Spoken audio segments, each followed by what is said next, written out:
So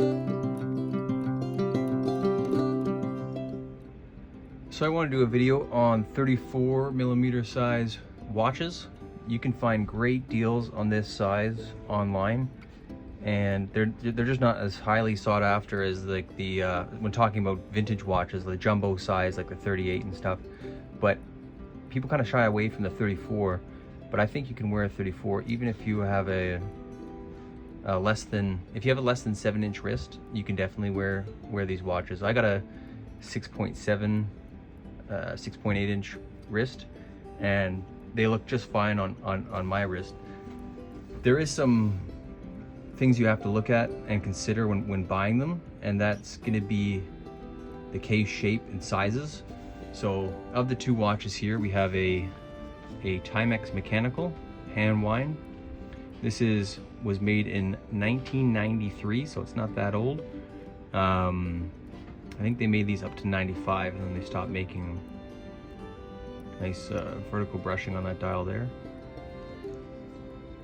We have a Omega Seamaster 1953, I believe. This is a bumper movement Seamaster. Okay, and with the two watches, they're both 34mm, but they wear different for different aspects of them. The face on this Timex is basically all face. It doesn't have a bezel, as it's very thin.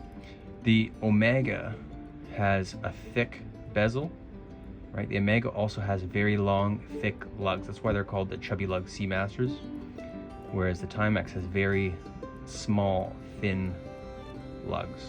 Now this strap here, this is actually a 20mm strap, and lugs here are actually 19, so it's kind of shoved in there and kind of comes over, making them look smaller, I guess. This is an 18mm lug distance on the Omega. So I'll pop them on the wrist so you can see how they look on a 6.75-inch wrist. They're very wearable. There we go. So there's the Timex on wrist. Right, it's all dials, so it kind of makes it wear bigger, but then those tiny lugs, if it had longer lugs, like a Longines, it would be perfect. But it's so thin too. It's just great to wear. The Seamaster here. Seamaster, although the dial is smaller, it's about a 30mm dial because of how big the bezel is. It still, I would say, wears larger than the Timex because of those longer, thicker lugs. So there's the Omega on wrist. Totally wearable. If you're thinking about a 34mm, it is a little bit of a wearing curve, especially when I first started getting into smaller watches. I started with 42, and then I started wearing some 37s, some Seiko 5s, and I would say wearing a 34mm took about a week's worth of wear to get used to. But they are fun to wear, and the deals you can have on these things are just phenomenal.